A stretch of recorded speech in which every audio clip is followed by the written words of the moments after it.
What's up? This is your girl T. As a black woman in her 30s, I'm constantly trying to figure out life. But the one time of the week where it all seems to come together is on Sundays. Yeah, that's right. When I talk with my girls at brunch over a glass of champagne. I created this podcast to bring good vibes and open dialogue about various topics from mental health, relationships, personal development, the workspace, to the bubbly that happened over the weekend.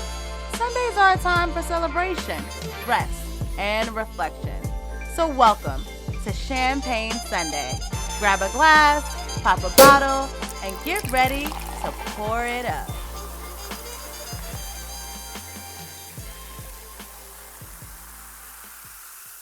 Champagne Sunday is pleased to provide you with social media content for your personal education and informational purposes. Reliance on any information provided by Champagne Sunday or by any person or professional appearing on this podcast is solely at your own risk. Welcome back to another episode of Champagne Sunday. It's your girl T, and welcome back.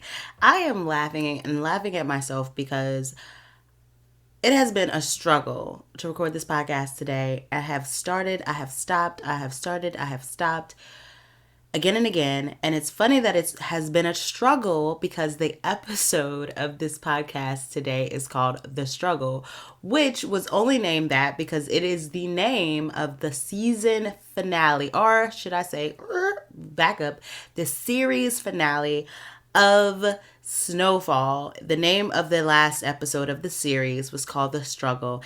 And crazy enough, recording this podcast today has been definitely a struggle. I've just been all over the place, been upstairs, downstairs, all around, trying to make it work. And you know what? Fuck it. I'm just going to just do it and figure it out from here. But you know, life is a struggle. Sometimes that's just what life is. And we're definitely going to get into Snowfall. Now, if you haven't been listening, or if you haven't watched Snowfall, you may not be interested in this podcast, and it also might serve as a spoiler.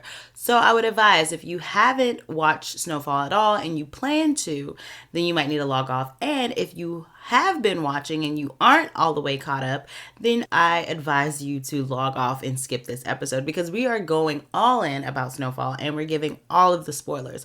So stay tuned for that. I also, we're going to do our regular, we're going to have our libations and our bubblies. We're going to kind of check in with each other. How are y'all doing? I hope this Sunday that you are resting, that you are reflecting, and that you are recharging.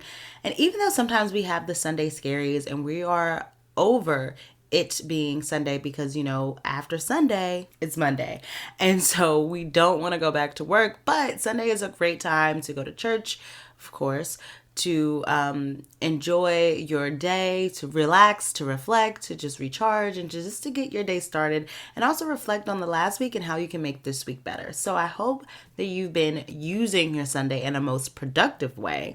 And if you haven't, resting is just as good on a Sunday, not doing anything at all. So what do I want to talk about? It's been a while. I've honestly have to say that my podcasting has not been consistent, guys. It's kind of been all over the place. And it hasn't been consistent because I've been trying to be consistent in other areas like work and working out and eating. And that has been pretty good. Like, I feel like working out and eating has been pretty consistent throughout this year so far. And my goal is to stay all the way through December. So I think I'm doing pretty good. The other day, somebody told me my faces look like it's getting slimmer. So that's actually a good compliment, because, you start to lose weight, I feel like, first in your face and then all over the other places. So hopefully that is a thing and that's where it is. But yeah, I've been hot. I feel like I'm flustered. I feel like when I first came on here, I looked a little cuter. Now it's the camera got to focus. I look a little flustered, a little hot, but child, I'm tired. It was a lot getting this little podcast together today, but I said I'm gonna do it, and I'm doing it. But also, yeah, I just feel like sometimes too, thinking about consistency, I feel like that consistency has been so important to me in my aspects, and I'm trying to make it a thing, that I would like consistency out of my relationships. I've also been binge watching, other than Snowfall, Love is Blind. we could get into it, but that might have to be a whole new episode of Love is Blind. But thinking about love and relationships, it's like you want consistency and you want people to follow through on things, but that to me seems to be the hardest aspect of getting people to follow through. Like, people, I feel like the people that I have entertained do not like to be consistent and are very inconsistent in a lot of ways. And that's annoying because I feel like it should be easy to be consistent with someone that you like. And so when you're not consistent, I believe that you don't like me as much as I think you do because you're not being consistent. The other day, there was a post about how do men know if they are in love? And some of the ones that I liked and some of the ones I noticed that had the most likes were those that involved the person saying that they give up their time, that they like to spend with the person, that they notice the small things and the simple things, that, they want to go out of their way to make their person feel special. And I think time, quality time is a big thing, and being consistent is a big piece of that because I feel like a lot of times you can say things like, I like you and I want to get to know you and I want to take you out and I want to do all of these things and we want to go on vacation. But it's another thing when you have someone who's starting to plan those things, who's starting to plan the vacations, the trips, who's, taking you out or doing quality time. And it's not necessarily about the money, but a love language is quality time. And I think for a lot of times for men, because action, for me, I think for men, action is what they respond most to, because and more than words. Like, women are very verbal creatures. We like to use our words and talk and express I love, I like. Yes, we like to talk a lot. That is something that we do often, but I feel like men are of action. They want to act out and do, and they show.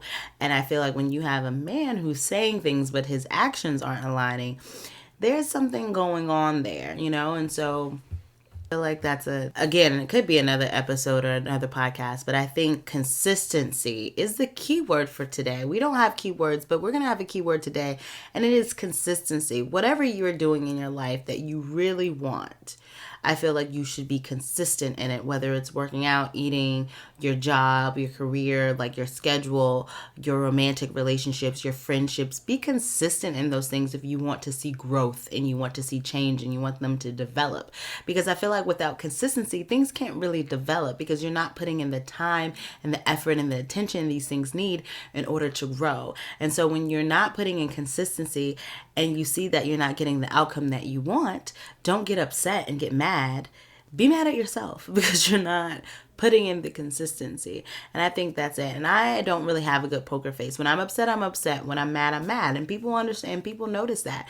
Now, I don't really sometimes have the need to express or communicate why I'm mad, because I'm like, not because I feel like you should know why I'm mad, but it's because you made me mad. So it's like, you made me mad and now you want to know why I'm mad. But you know that you fell short on these issues. And now it's like, you have to go and reiterate them. But I think for someone who isn't consistent and isn't really playing a part where you want to, or like they're not someone you're actually like going out with or someone you're committed to, sometimes I feel like having those conversations are a waste of time.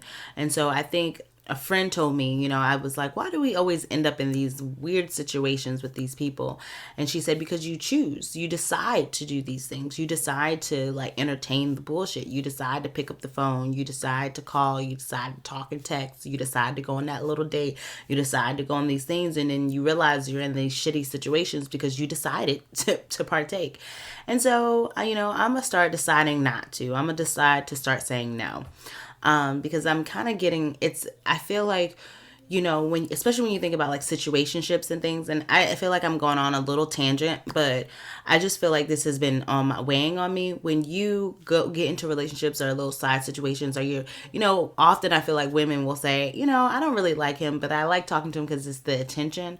Usually when we go down that route, it ends up going bad because when that person stops being consistent, you can't really, what can you say? What can you do? You can't really say or do anything because like now you're not in the relationship with the person. So it's kind of like it becomes really what the previous episode, how sticky can it get or how sticky does it get? That it gets real sticky in those situations. So again, trying to be more consistent in the ways that I am operating and moving and being more consistent also in my relationships and being consistent in the things that I want. If I know I want a certain outcome, then not putting energy in something that's not going to get me that outcome. It's pointless. So all that being said, Our word of the day was consistency. Our libation for today is, it would have rhymed if I was drinking Hennessy, but I'm not. I'm drinking tequila. I'm drinking a margarita because, Cinco de Mayo is coming up. I really enjoy Cinco de Mayo. I don't have any Cinco de Mayo plans. I think I'm going to do something a little spontaneous this year, kind of just see where it goes. But I really do like Cinco de Mayo. And so I'm just drinking margaritas up to Cinco de Mayo. Countdown has begun. Take a sip of whatever you're drinking on, right? So I guess we're going to put, and it's also not a champagne margarita, so I guess we're going to put the champagne off to the side a little bit until after Cinco de Mayo. But you can make a mean champagne margarita. Those are so delicious. And so I might have to repost that one for Cinco de Mayo for sure. So today we're definitely talking about the struggle. We're talking about Snowfall. And one of the quotes, and we have our bubblies, one of the quotes from Snowfall that I really like, and it started off in one of the earlier seasons of Snowfall. And I really like this one because it kind of highlights the factor of where Franklin Saint came from. So if you don't know about Snowfall, it's a show based off of a young black man in South Central LA who gets into the drug game. He becomes this big kingpin. He gets his family involved. He becomes this notorious person. Throughout the series, he has different little plights. But the biggest plight is that his plug, or where he's getting the cocaine from, is through a CIA agent who also, if you think about the historical context, and this is why I love this show, because it does have a lot of historical context. If you think about how drugs came into the United States, specifically cocaine in the 80s, it was funneled through the government. And so it has that connection. So his plug is a CIA agent, but at first they don't realize, again, spoilers. At first they don't realize that he's a CIA agent. They just think that he's this, well-connected white man, and then they realize he works for the CIA and he's actually funneling drugs into the United States. He feels, it's his duty as an American citizen to fund the war in Nicaragua, and so that's a whole other concept. But I really love the show, really great. And so one of the quotes that I really, really, really like, and I'm gonna pull it up real quick, and this kind of also sets the basis to me for Franklin and kind of like why he does a lot of things that he does. And so one of the things that he says, so here's the quote: "So I tried to do shit the right way, went to the other side. Know what I learned? The game is rigged. It ain't made for people like us. So you know what? I'm rewriting the rules." So Franklin is like, I'm rewriting the rules. A lot of times in, I think, the series, it has become a moral game, morality of like what's right, what's wrong. And in the end of the day, when you're selling drugs, it's like you're putting drugs and you're selling drugs in your community. You're creating the community that it is. Because when you first get introduced to Franklin's community, it is a middle class, I guess you could say maybe lower middle class. It's a working class neighborhood. I can definitely say that. Maybe it's not middle class. It's a working class neighborhood. With not much crime. I think when you're introduced to the kids, buying ice cream and in the ice cream truck. And it's very much black, but maybe some people are struggling. You even get introduced to Franklin's mom, who's definitely, and I didn't say this, she's a single mother. She's struggling in the sense because she's single by default. So her husband, who is Franklin's father, is alcoholic. He's has substance abuse issues.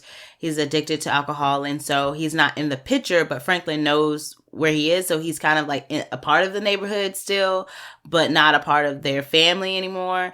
But as the show going on, and again, it has a lot of good character development, you notice that Franklin's father had a really instrumental piece in his life. Like, they had a relationship when he was growing up. They did things together. His mom and dad were both big members of the Black Panther Society and taught Franklin a lot about his Black culture and his heritage, and just also about politics and the system and systemic racism and just the system in general.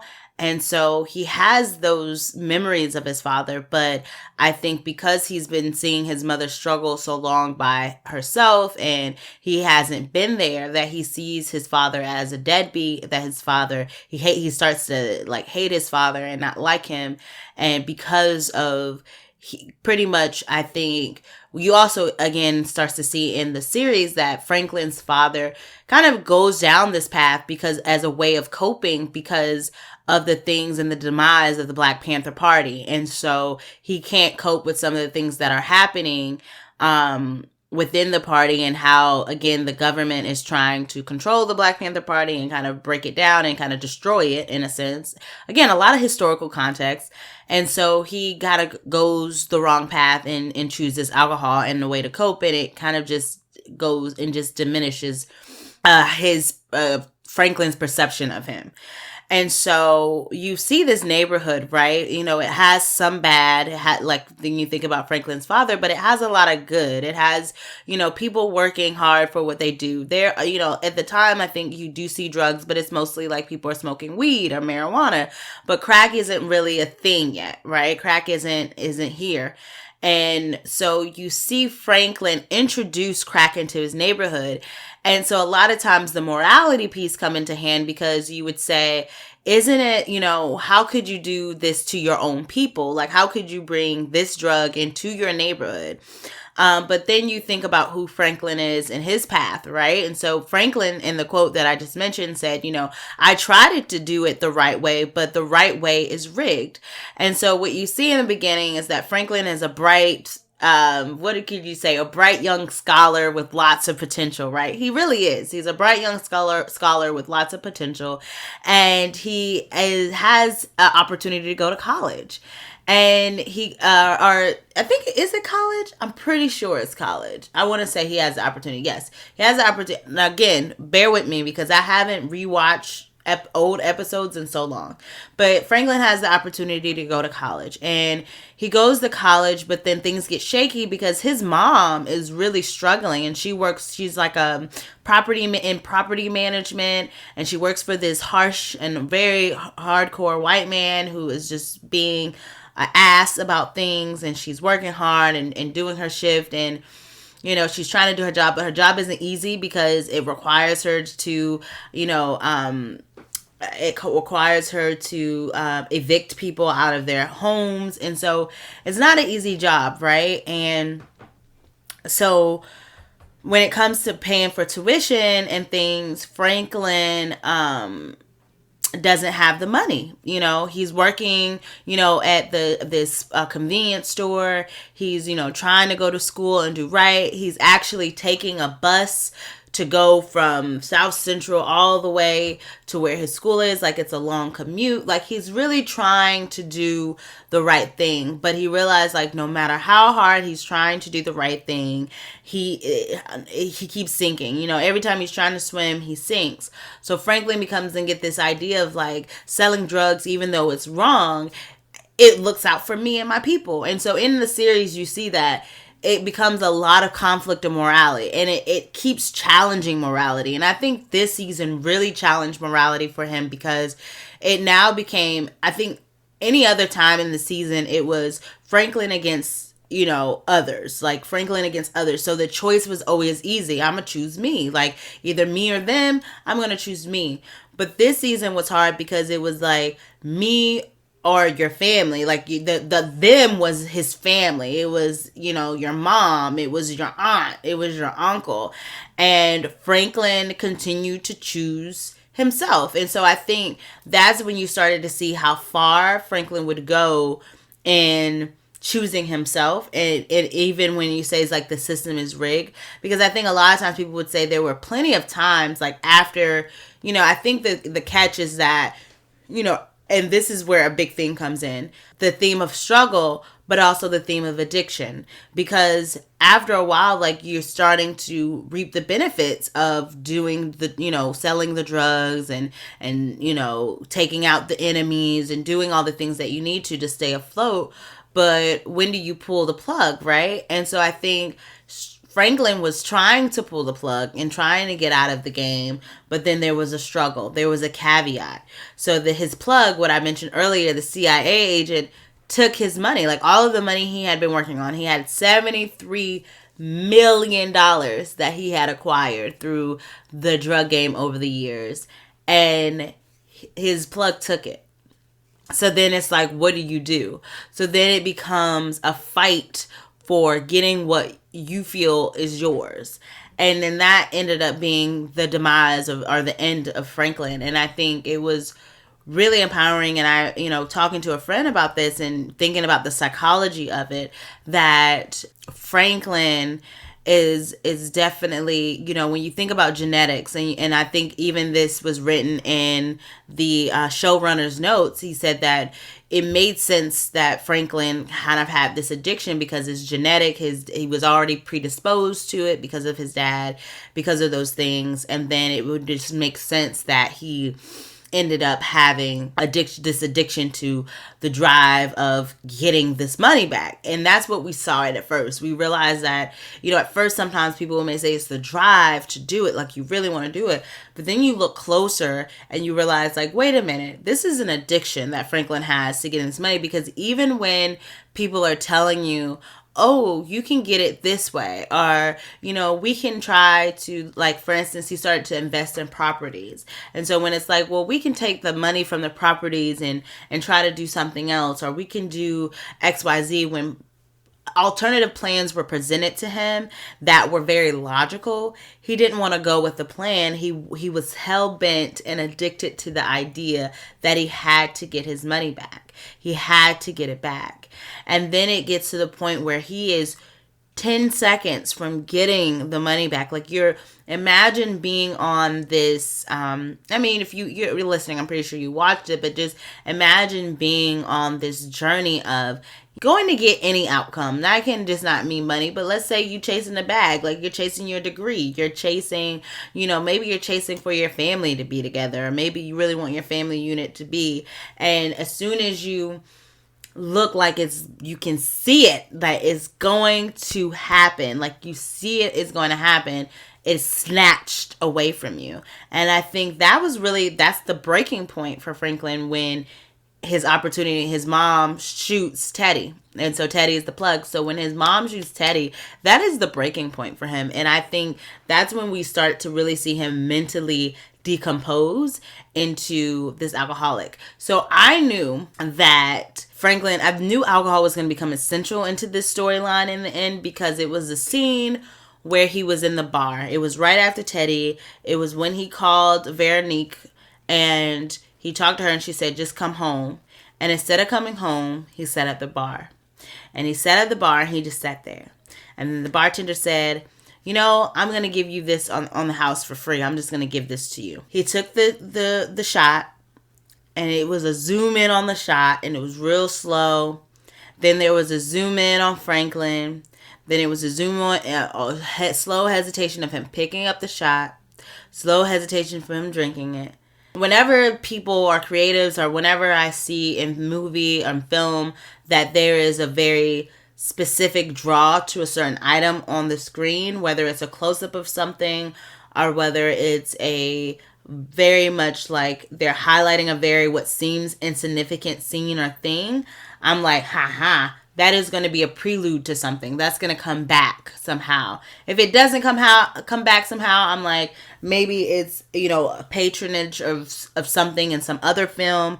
But anyway, anytime you see it, I feel like that's always a small tell that something, what's going to happen next. And I really think that to me was like, okay, alcohol is going to be pivotal. And then we started to see him spiral, in the sense that he was drinking alcohol in the car when he was, talking before he went into the bank. He was drinking alcohol. When he was he finally found Peaches. Spoiler alert. When he finally found Peaches, he was drinking, trying to like figure out that situation to the save. He was just always, you just saw him drinking, consuming. So to me, it made sense that it was like, aha, we're going to make, the the thing is that Franklin doesn't go to jail, because that was the big question. Like, what happens to Franklin? Like, does he go to jail? Does he die? What have you? And so the writers was like, you know what? He stays alive, but he becomes the worst thing that he doesn't want to be. And so having this conversation with my friend, I really liked a lot of things that she said about this show.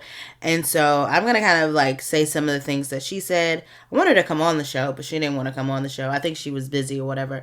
But we had a long and deep conversation about this and about Franklin. And I think a lot of things were really good.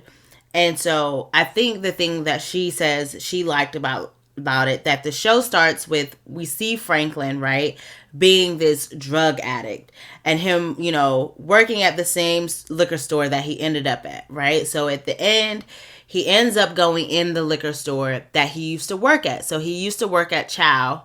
It was, I think that's what it's called, Chow. It's like a liquor store. And he used to work there. It was like a convenience store. He hated it. He didn't like it. He didn't make a lot of money. He didn't like it at all. And it was another piece of the puzzle where he felt that quote that I read in the beginning, where he felt like, I'm trying it the right way. I'm trying to work a good, not like a regular job. I'm trying to go to school. And because of the system that we live in as African Americans, that it's not made for us to get out. And a lot of times I love that about Snowfall, that it really talks about the historical implications of drugs, about Black people, and about racism, and also just about how the system is not meant for, especially people of poverty, to just really to be able to excel or exceed or to get out. It's meant for them to stay crippled. It's in a sense, when we think about welfare, when we think about how much life costs, like when we think about education costs, and when we think about getting medical care costs, and when we think about getting a job that pays really well, you need what? Education. So when we think about the circle and the cycle of it all, it's like you're doomed from the start, because you need money, but how do you make money, and who has money? And it has this been like, does your parents have money? Did their parents have money? No, they didn't have money. It becomes a cycle of where we have to figure out a way to make money. And if you're putting drugs in our community, and it's like you're creating a maladaptive way for us to make money, rather than putting in institutions in place for us to work and to have jobs and make money the appropriate way, or even funneling programs so that we can get funding for education and those things, that it's more of reinforce what we think about you. And then and I think what really got me too was like Teddy saying, when Franklin's mom was asking, like, do you even feel any remorse or guilt about what you did, or putting the drugs in the community? And he's like, y'all should have more self-control to be able to control, to do those things. Like, y'all should have more self-control. And it was like the lack of accountability and the blaming was unreal. And so even Teddy, who had such a close tie to these white supremacist ideals and funneling drugs into Black communities, he couldn't even like be real with himself and be like, yeah, the shit is fucked up. So I feel like it's just a weird system in a cycle. And again, it goes back to Franklin's quote. And so anyways, he ends up back at the same liquor store he ended. And Franklin ends up at the end crazy. He ends up to be an alcoholic just like his father. And he struggled so hard for $73 million. That was what he wanted to get back, right? $73 million. And then after the $73 million, it was when he made a deal with Teddy, it was $37 million. Then after he made a deal with Teddy, it became, he wanted $5 million from Leon, and Leon wouldn't give him $5 million. He was like, Leon is his best friend, and Leon wouldn't give him $5 million. It was like, nah, I'm not giving you $5 million. Then it was like, let me flip the house and get it. So what is that? Like 300,000 or some shit. Then it became like around 300,000 that he wanted, for the house or whatever. Then he couldn't get that. His mom went and signed the papers for him to sell the house. And then actually, even backtrack, he ended up also being mad about 83,000 because the number just keeps going down. Like, so then he became mad at 83,000 because Veronique took 83,000 out of the account and was like, boom, deuces, I'm gone. So she took the money. Then it became about trying to sell the house. It went from 83, now, trying to get more money from the house. Couldn't get money from the house. Then it goes into trying to get 2 mil, I think, from Peaches, or 5 mil from Peaches. I don't know. The number keeps dwindling down of who he's trying to get money to. And I think actually Leon only said he had 3 million, not 5. So it was like 3 million from Leon, 5 mil from Peaches. It was just like the number keeps dwindling, right? And at the end, he's excited for $20 that Leon gives him. Leon gives him $20 to buy alcohol, and he's excited about that. But we just see his whole life. All of that to say, even if the numbers are wrong, we see that he spends his whole life chasing money and opportunities and quote unquote wanting to be free of the system that he says is rigged. He didn't find true freedom and peace until he lost it all. And I guess that's when he had to lose it all. And it says he found, but I disagree with it. Now, this is what my friend is saying. I don't think he found true freedom. She says it showed the parallel, but I do agree with this. It does show the parallel between him and his father being scammed by the government or being fucked over by the government, and how addiction can make you lose it all. And I do like that piece about how the government works, because Franklin worked all of that time, and I love that piece. He worked all of that time thinking that he was above the government, thinking he was rigging the system, thinking like, oh, the system is rigged, so I'm going to do it my way. I'm going to do it this way. All of that time, all of his money went back into the government. So it's like, it's rigged regardless. And I think that's a very interesting thing. And because his dad also was rigged or fucked over by the government through the Black Panther Party, and him trying to, twice actually, by the Black Panther Party in the beginning, and then also he was rigged in the government too, because he was killed by a CIA agent when he was trying to reveal the truth about the government again, because he ends up recovering from alcoholism, and then he ends up being flagged by them again. And so it does show that parallel of how they both end up being fucked over by the government, and how addiction can make you lose it all. And I think what she says that is important is like, he was willing to sacrifice it all. His family, his friends, people who wanted, to see him do good, people who was by his side from the very beginning. He was willing to sacrifice even those people just to get his money back. And so that's how strong the addiction is. Because when you think about, even in the show about people on crack, Franklin always looked down on people on crack. He provided it and funneled it into the neighborhood, but he hated the people who were on crack, and he felt like he was above them. Always felt like he was above them. And he even killed his friend who was on crack, and he killed Peaches too, and they both were, but he always felt he was above. And he always never liked Wanda, who actually turned out to have a better projection than he did. Never liked Wanda, and always looked down on Wanda, and didn't like Leon being with Wanda because of that fact. But he ends up there, and he was willing to sacrifice it all. But she says, I hate that was how we see him, but that is the reality of times then. To see people with so much potential strung out. More times than not, it wasn't a happy ending, but it also wasn't predictable either. But when you look at it from start to finish, it's very believable. To see a mother, and this is another part, know she lost her son, despite doing all she could to sacrifice herself for him. And to see him make the mistakes like his father, her husband. To see a friend who has low-key guilt that they were the one who made it out. For a person work so hard for something and it be taken. It was very layered. She said it was very layered to me. And I like that part too. Like Leon having guilt of made it out. And you could definitely see Leon did feel guilty, because throughout the series, Leon looked up to Franklin. Leon kind of always went to Franklin for help. It was, Franklin did go to Leon for help too. And I think that's an interesting dynamic, because if you think about it, like Leon always looked up to Franklin as like a source of information, like, a guide, a lead, someone who was very smart. Like, that's my friend. I usually have a smart friend, like you kind of look up to your friend, like, my friend is kind of different, like he thinks different, like he's a leader. I think Leon really looked up to Franklin like that. But the funny thing is, Franklin always needed Leon.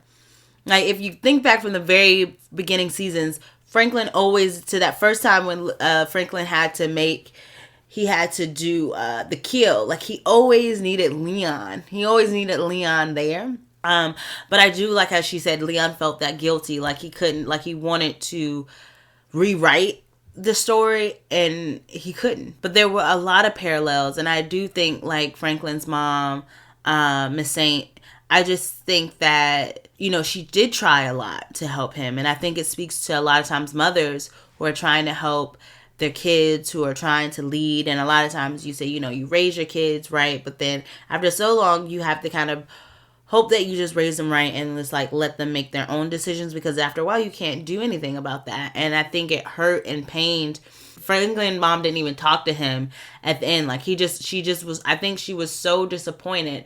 And I think that I think it was exhaustion. And I also think, like, someone's like, why didn't she talk to him? I think it was exhaustion, and I would think it was to the point where she had talked to him so much. She had poured so much into Franklin, like trying to get Franklin to see, trying to get him to do that. It's the point where you're like, you're just not getting it. And I know there's nothing I can say at this point that would make you get it. And I think she kind of like accepted that Franklin was where he was. And I think she always had hope. And I think even when she shot Teddy,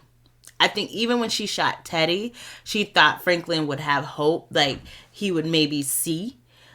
But nothing she did, even sacrificing herself, didn't make Franklin understand like his addiction, how everything was kind of rooted in evil and demise, that it was going to crumble regardless. He just couldn't see it. So I really do like that. It was definitely layered. I really do like that. It was layered. It was a lot of layer. And I feel like he wasn't free. Franklin said, and I think what to me, when I first looked at the episode, I was like, it's missing some things. And what was missing, I think, was the remorse. But I realized it was similar to Teddy. Like, he didn't have any remorse. What he kept saying, I did it my own way. You know, it was kind of the same thing. I did it my way. I did it how I wanted to do it. And he very much took confidence and peace and looks like solace in just saying I did it my own way. But I felt like there was no accountability, and like, yeah, I did it my own way, and my own way was fucked. Like, it wasn't the right way. Like, I did it my own way, but that was not the way that I should have went. And there was none of that. It was still just, hey, I did it my own way. I think there was some sadness. I did see that, and you know, he did cry, but I think to me it seemed like very much sadness of how the situation went, but I think also too that Leon was always there for him. Leon was there from the beginning. He was definitely his best friend. Like, he was always there, and I think that was what Franklin saw, like, dang, he has always been there. Even at my worst, he has always been a friend and has been there for me.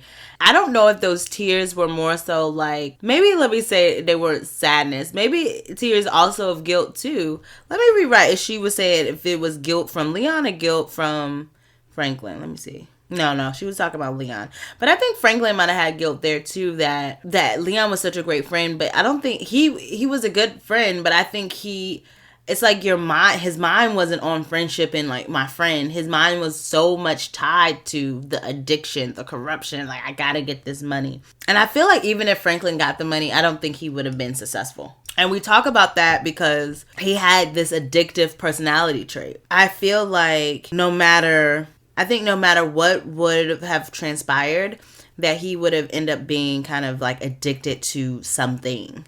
You know, because at first it was kind of like addiction to the money, the chase, getting his money back. That didn't work out. Then it ended up being, it flipped, you know, with the alcohol. And like, that became kind of like the addiction or the graft that he did. But addiction was definitely a theme throughout the series, throughout the show.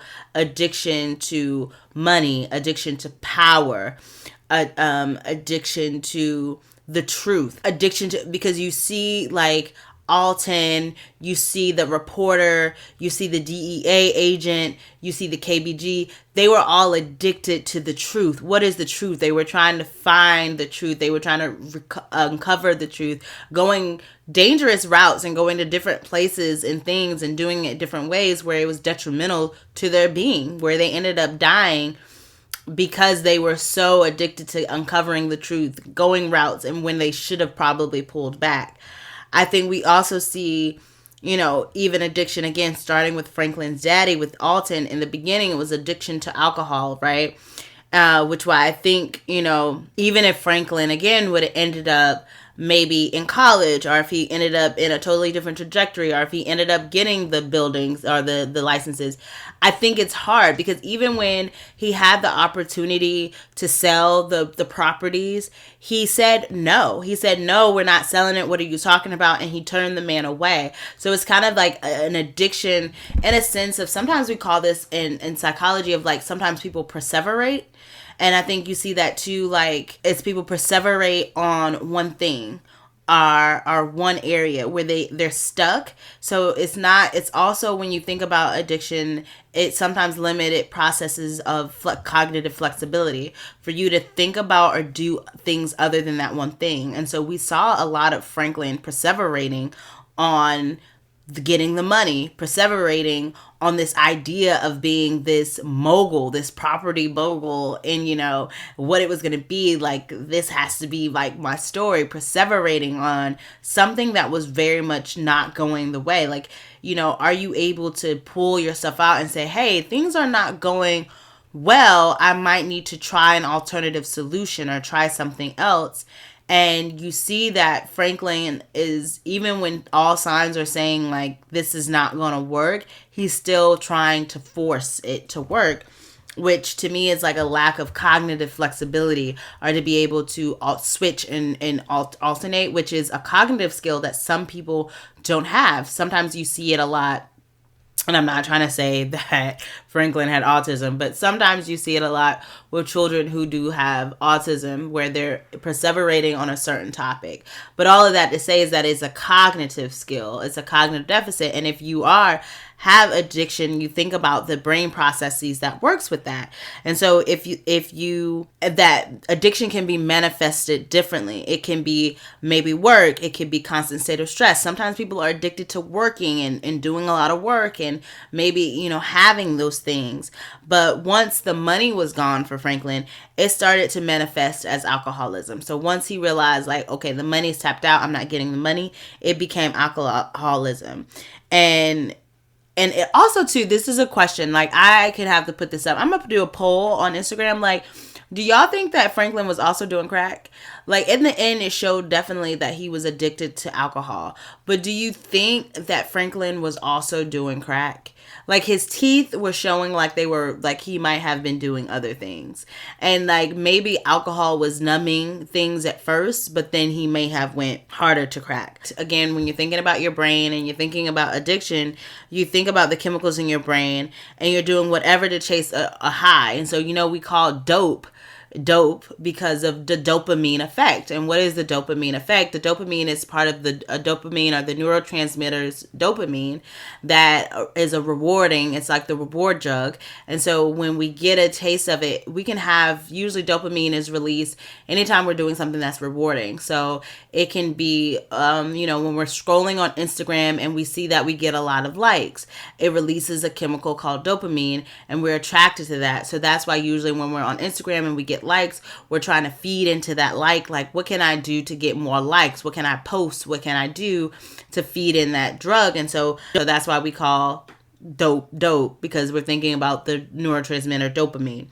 And you get your brain to release the dopamine, and it blocks other neurotransmitters that focuses on other things. So when we're thinking about alternative solutions, and in the episode you see like Wanda goes crazy and she knocks a girl out and with a skate, and we see people stealing who are on crack and hiding and lying and doing different things because the effect of the dopamine is so strong. And this is why I loved Snowfall, because it made me start to research about like crack and cocaine, and the show goes so deep into the historical context again of crack and cocaine, and also talks about how crack was first formulated, how that wasn't a thing. Like, everybody was doing coke, but crack wasn't a thing. But what made crack, when they started making crack was cheaper than coke, for one. So of course it appealed to Black people who are probably more impoverished and can afford crack over cocaine. And we always say that when you say crack is whack.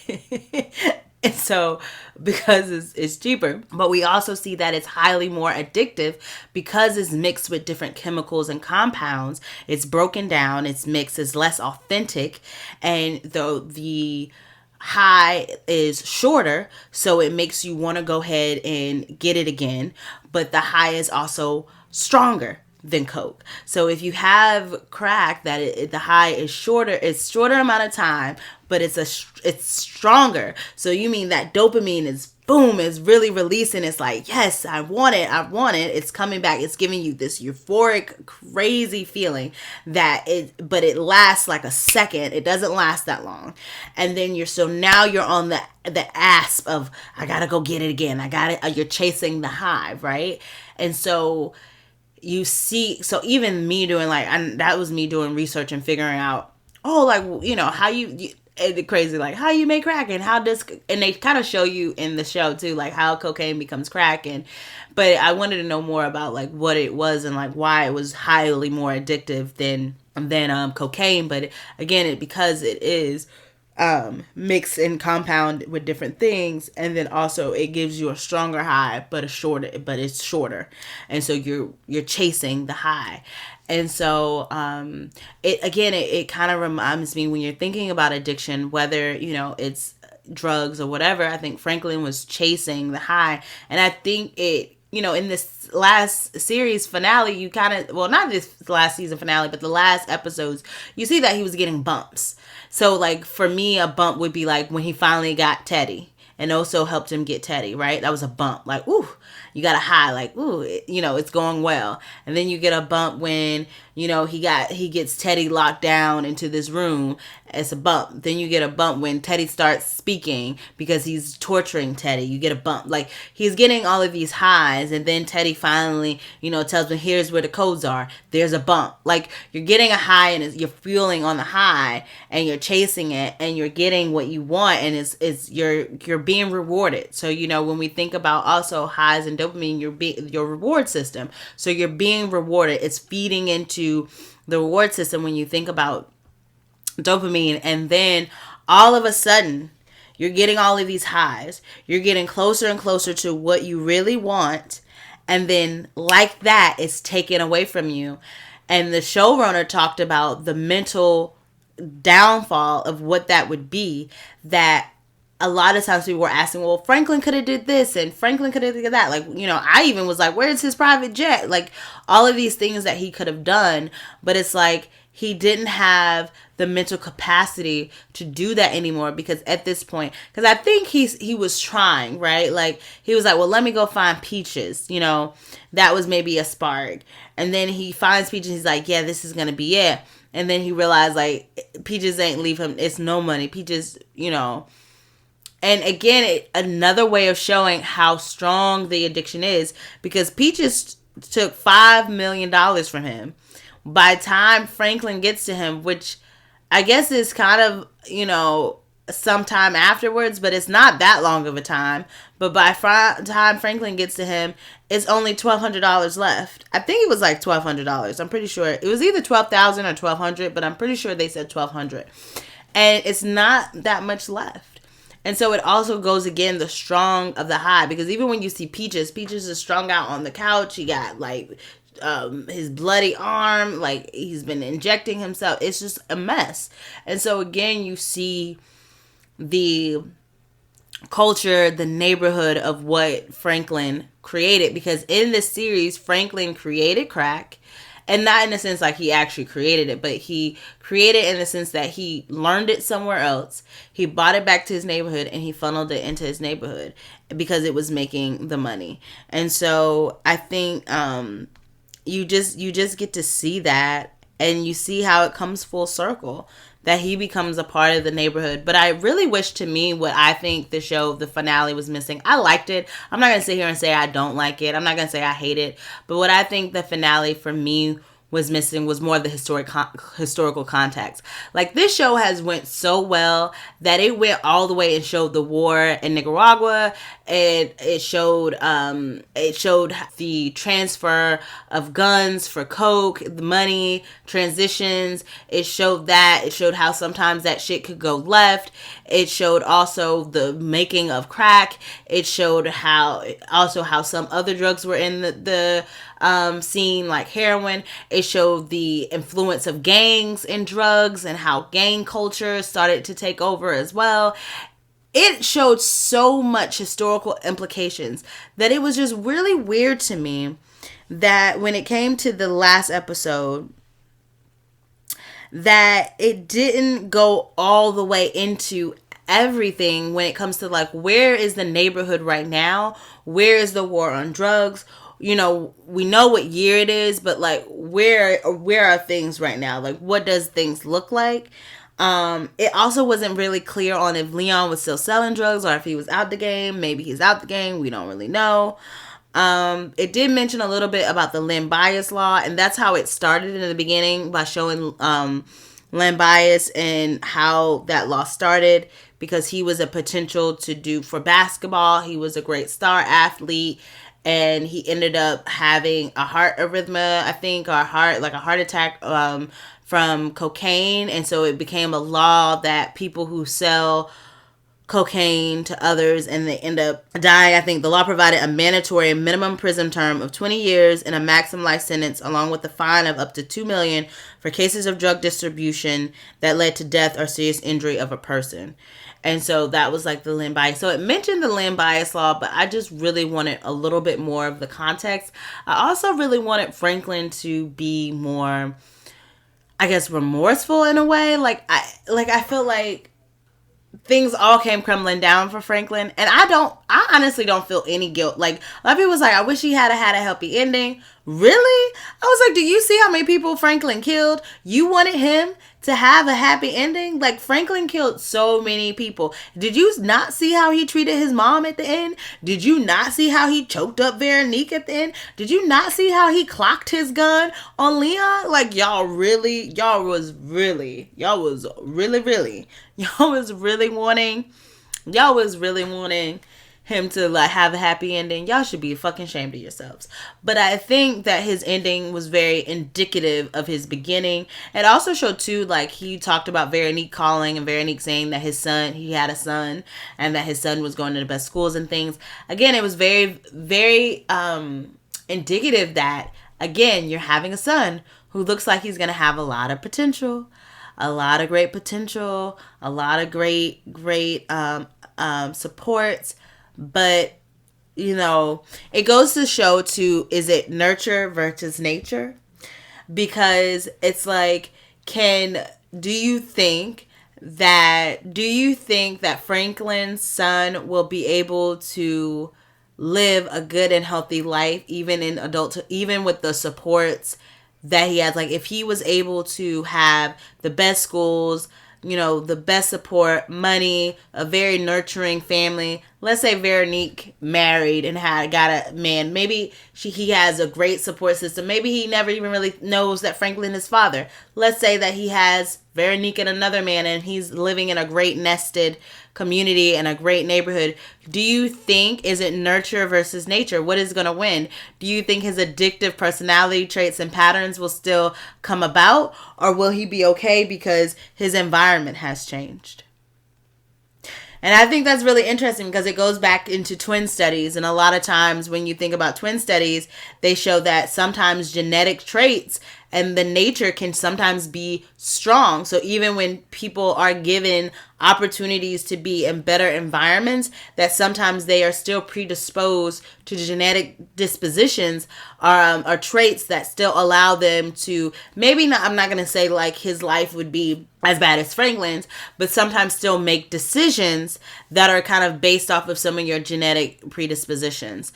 So it would be interesting to see what happens with that, just to kind of see like if you know, if his son can make it. Because as my friend said she thinks that no matter where he would be, whatever the trajectory, that Franklin would still have this addictive type of personality. So it could even be the sense like maybe you're not addicted to drugs, but maybe you're very much addicted to, you know, your work life, or like you're having a hard time balancing and having that cognitive flexibility between your work life and your personal life. Maybe that's impeding your relationships. Maybe we see it impact a little differently. Maybe not as drastic as being a drug kingpin, but we still see it as you're struggling to maintain relationships in your day to day because you have this disposition. Now, some people will argue and say that they feel like, if you are in an environment that, that is nurturing and that is caring, and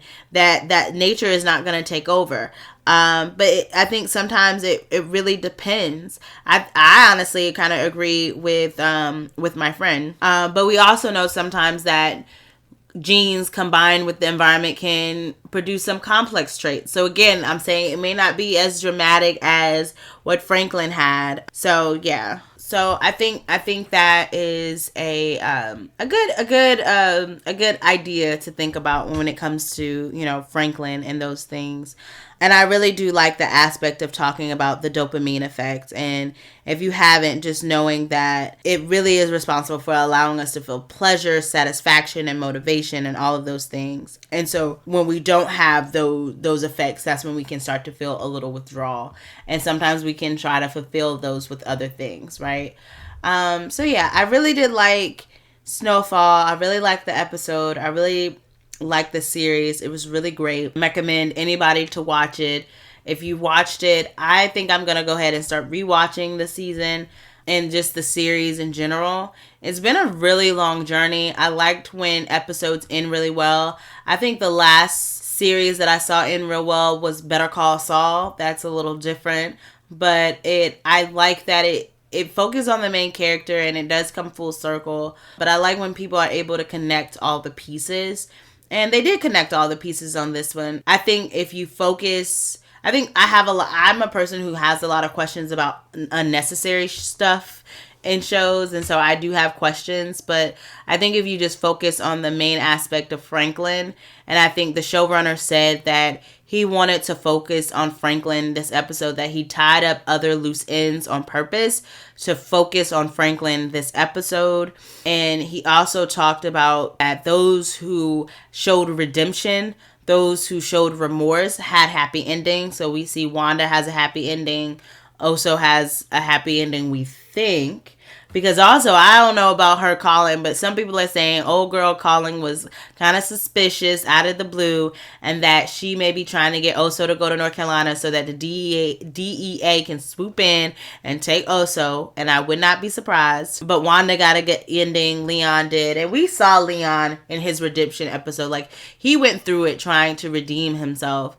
And it's just interesting, too, that through all of that, Franklin just, even now, he doesn't seem any remorse. He just kind of seemed like, I'm free now. Like, I don't have to do, like, even him, talking about, I called the CIA and I told them to stop. And guess what they did? They stopped. It's like he still has this, like, I'm the shit. Like, I can control things. But it's like, Franklin, you can't. I also think that Franklin's lack of remorse is also kind of a form of a coping strategy. And so you do have on one end, you have addiction, and then I was about to say depression, which could also be in there too.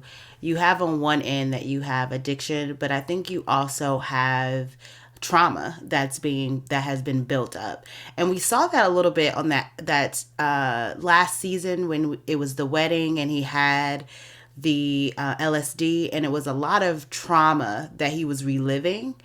And we even see that this season with the nightmares, like he's waking up in like sweats and nightmares, and he tells that to Teddy. And I think I wanted Franklin to have remorse for all the things that he has done, but I realized too that in order to have remorse, you have to confront. Like when you think about therapy, you have to confront the demons. You have to like face them. And when Franklin was facing them last season, it was hard for him. And I think what he did was like, oh, I was high, I was drugged, that was like crazy. Why would you ever give me that? Like that was a horrible experience, right?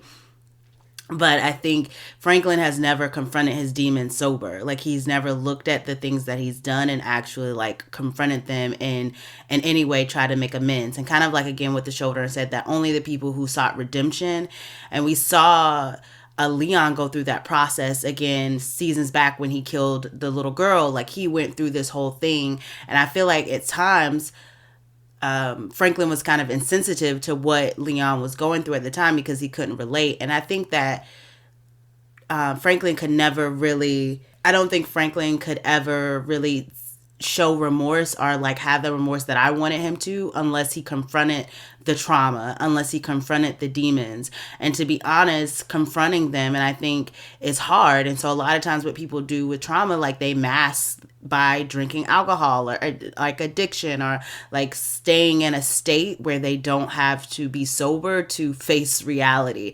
Because even Franklin is covering up reality by saying different things. Like, he even makes fun of Wanda at one point and is like, is Wanda still on that pipe?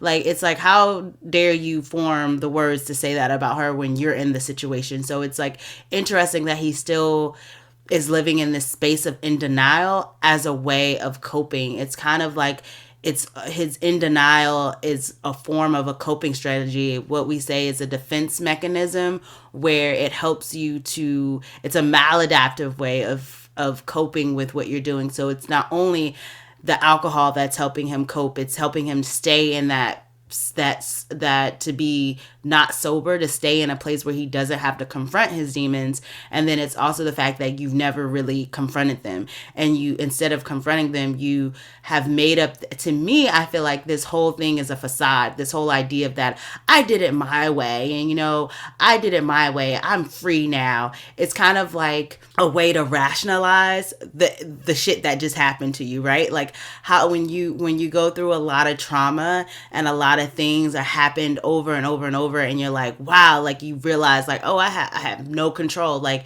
I'm totally out of control. Like when he was at the safe and was like laughing hysterically, like you have lost all of control, that you are on a totally different path than you thought you were, right? Everybody saw it except you. And so how do you make sense? How do you rationalize this part of your life? You rationalize it by saying, oh, I'm free now. Oh, I made all the decisions that I wanted to, and I did it my way. And it helps you rationalize your brain to actually rationalize it, because it's also a lot to me too, cognitive dissonance, right? Like, because who Franklin thought he was and what he actually becomes, it's so different, right? It's who Franklin has and who his mind is versus the things that he's actually doing is so different. And it's like, how do you justify it? You justify it by this crazy thing of saying, I'm free now, and I did it my way. And so I think it's just it's a lot of psychology behind it, and I think it's really interesting how it happened. And it makes sense that he doesn't have remorse, but I would love to see him, I didn't really want him to have a happy ending, but I wish that he had came to some healthy reconciliation with himself and some redemption and remorse. But I guess that won't be happening. And I think that's where Teddy was. I think Franklin and Teddy had a lot in common. And I think there's some parallels there too. It's also interesting how you can be from two different worlds and have a lot of the same mindset. I think both Franklin and Teddy were so good partners for so long because they both worked in the same mindset, where they thought that Teddy thought it was like this false sense of justice that he was doing for his country. He had this sense of pride.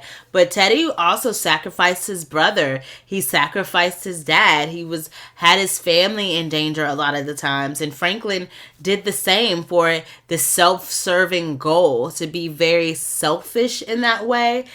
That they had that in common. They were very selfish in that aspect. And it's just interesting. I know some loose ends people may want to know, like, what happened to Teddy's girlfriend. I wanted to know what happened to Franklin's plane. Did he not have that? Where's Veronique really? These are different questions. I also want to know, is Leon still in the game or not? That really wasn't specified for real.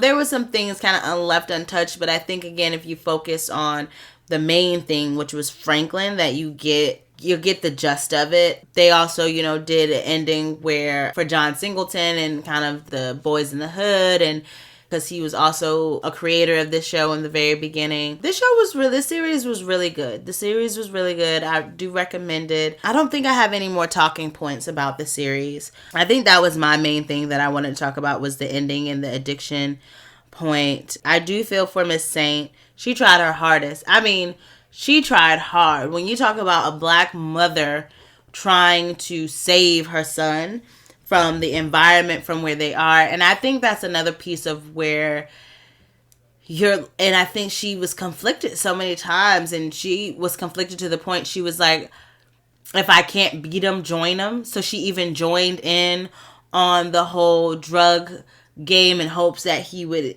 end it. And even when it was close to her, close to him ending, I think he did keep up with his promise with that. He was trying to get out of the game, but things just didn't end the way that he wanted them to. So I don't know if I'm leaving anything. I feel like there is just, it's so much to unpack with this season, with this episode. I didn't mention Uncle Jerome at all, so let's go there. So I didn't mention Uncle Jerome or Louis at all. That's where I wanted to go. Uncle Jerome, I would say that he has to be a fan fave for sure. He's definitely a fan fave. I think we're all upset that he died, but I knew it was coming. I knew that in order for this show to pack a punch, that they had to kill off Jerome. I just knew that they had to do it. Because no one would give a fuck if Louis died. If Louis died, they'd be like, good riddance. But Uncle Jerome would be like, oh my God. And this scene has so much great acting. The scene where Franklin and Uncle Jerome are in the diner and Franklin gets upset and he pulls out his gun on Jerome. And it was one thing because it was like, Louis was like, he pulled his gun out on me. And Jerome's like, oh, what? It was a shocker. Like, he pulled his gun out on Louis. Like, that's crazy. But it's also not crazy because Louis and him always had kind of like this back and forth kind of banter. And so it's like, he likes you some days. He calling you auntie. Sometimes he calling you bitch. It's like, whatever. But then when he pulls his gun out on Jerome at the diner, that's when I knew, like, okay.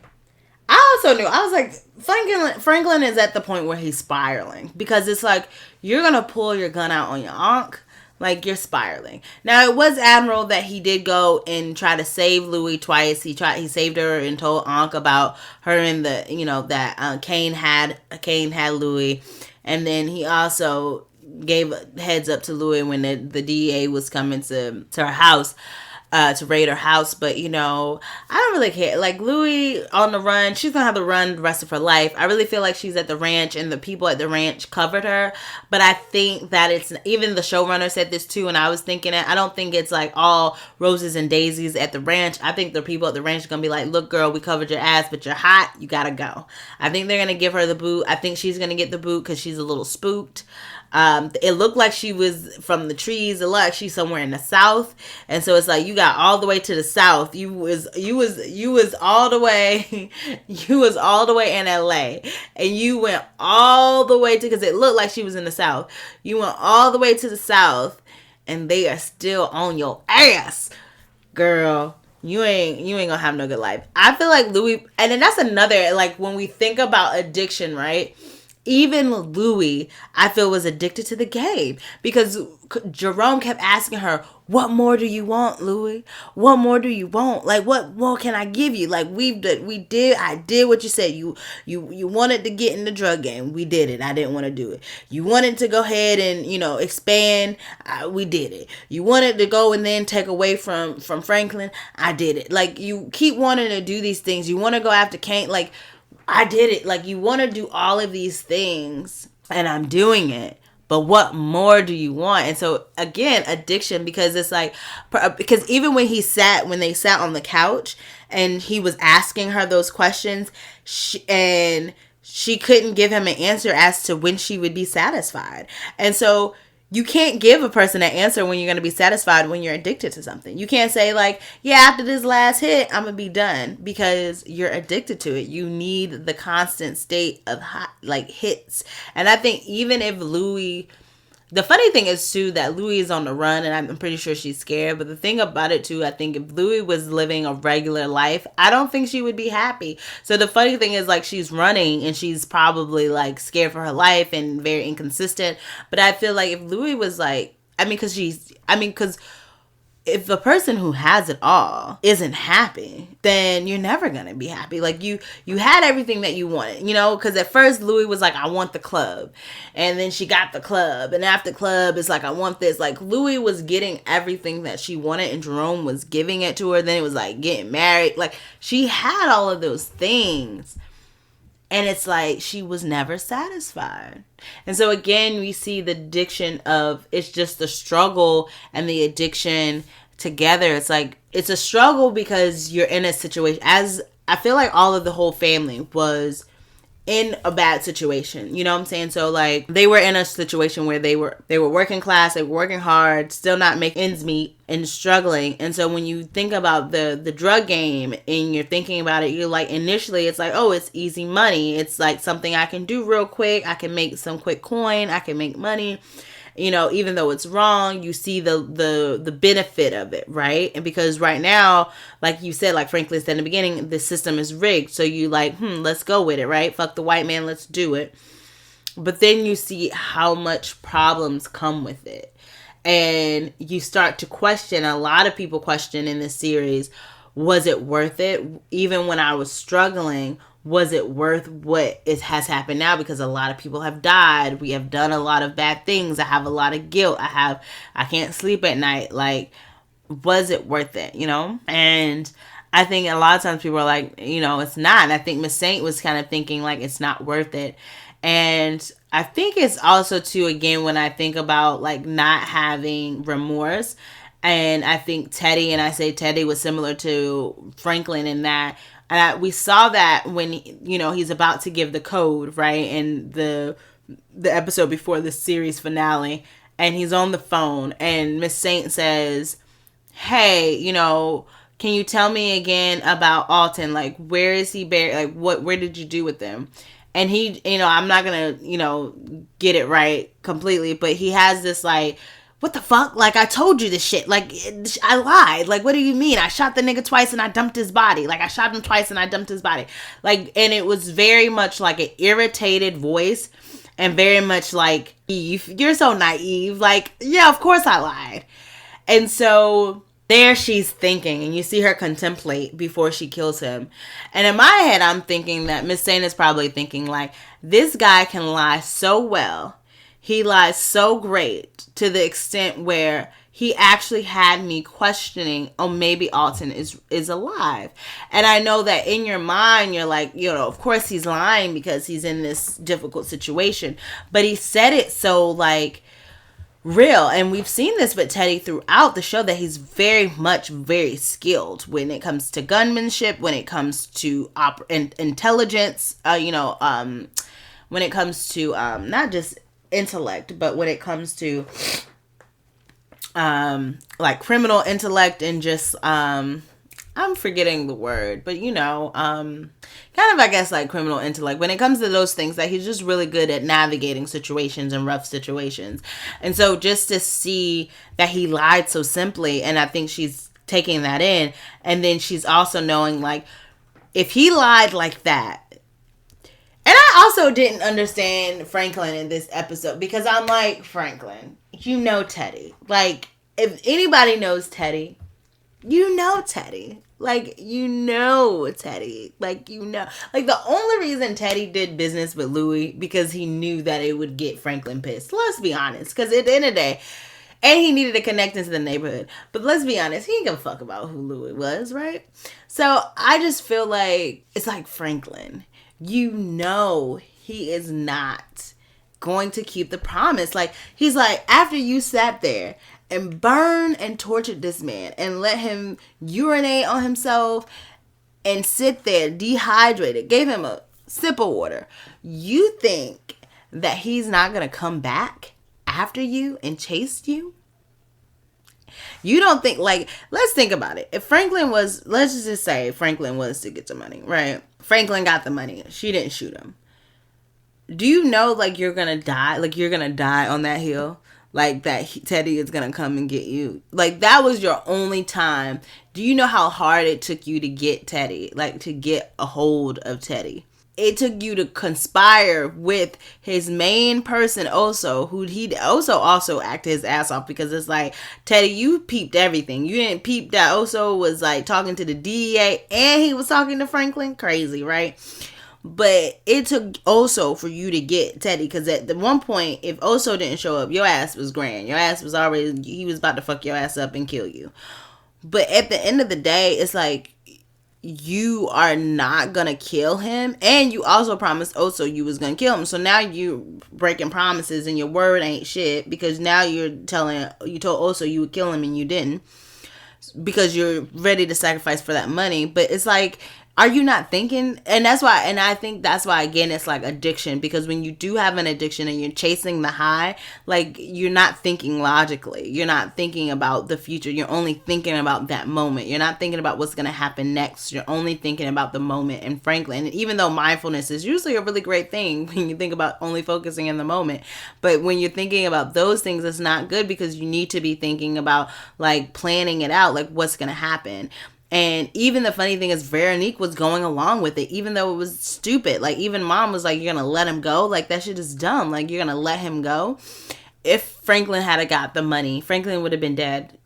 Teddy was dead or in jail, because Teddy was coming back for that money. He wasn't getting the money.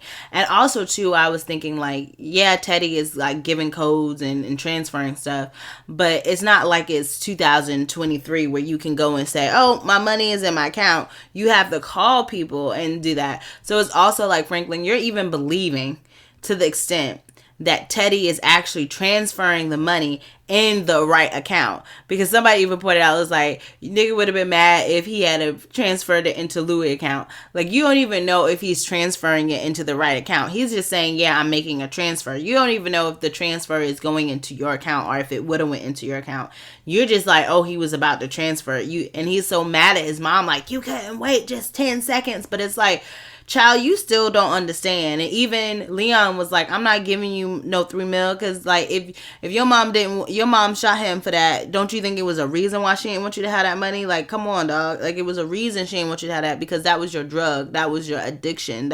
She was trying to stop you from that. She also was trying to stop you from the back end of your addiction, was not only that you were addicted to the money, that also at the same time that Teddy was going to come back and get you, and it was going to be a tie into the CIA and all of that government shit. But also, it's just like, he was willing to do anything. Like, he sold the properties that his mom had worked so hard on. I think that was Veronique's. I think that was one of Veronique's straws, but Veronique was still kind of like, whoa, like, you sold that, you did that without me. But then when he came into her face and tried to choke her, oh, she was like, oh, I'm tapped out. Like, I'm not even gonna go for this no more. Like, you really just tried to choke me? She was done for it. She was really done. But I think that when we think about just how far Franklin could go, like, even when Louis and them started working with, Teddy, he just became so irate. Like, he was ready to do anything and everything to just, like, get the money back and to do those things. And I always felt like that would slide him. Like, I didn't really like how Louis was operating in that moment. And I think Jerome wanted Louis to be happy, so he was just like doing things. But then he realized at the last minute, like, none of this was worth it. What Miss Saint had been saying the whole time. But it's just a crazy, crazy thing. And I'm glad Teddy died the way that he did. He needed to die, and the way that he talked to Miss Saint was disgusting. The same as Teddy. That's what I'm saying. Like, Teddy and Saint were honestly sometimes like one and the same, and a lot of things, the way that they thought about things and how they were addicted, again, chasing the high of whatever self-serving idea that they had. But yeah, it all was a struggle. It was a struggle for Franklin. It's just a mess. But it's a story. It's a good story. A good story. So that was a lot. I hope that was a good review for you all. But with that being said, I think I'm going to leave that off. If there's anything that I missed, I really would like to keep the conversation going. Please hit up my Instagram page. Post some videos of this. leave some comments. Let me know what you're thinking. Let me know what you're feeling. I really enjoyed watching this series. It was so great just to see also just a lot of great Black actors and actresses, and to be on the screen for so long and to produce consistent quality television and work was amazing to see. And Franklin Idris, to see him grow so much over time was amazing. So shout out to all of the actors and actresses and all of the showrunners and creators and all of the people a part of this series. It was really good, and I hope that you watch it. I hope that you like it. I hope it's a great binge for a Sunday. So enjoy your Sunday. Enjoy all things Champagne Sunday. Enjoy your Sunday. Enjoy relaxing, resetting, and refreshing for the week ahead. I hope that you just have an amazing week. And I will see you all next Sunday. All right, my loves. I'll see you then. Bye.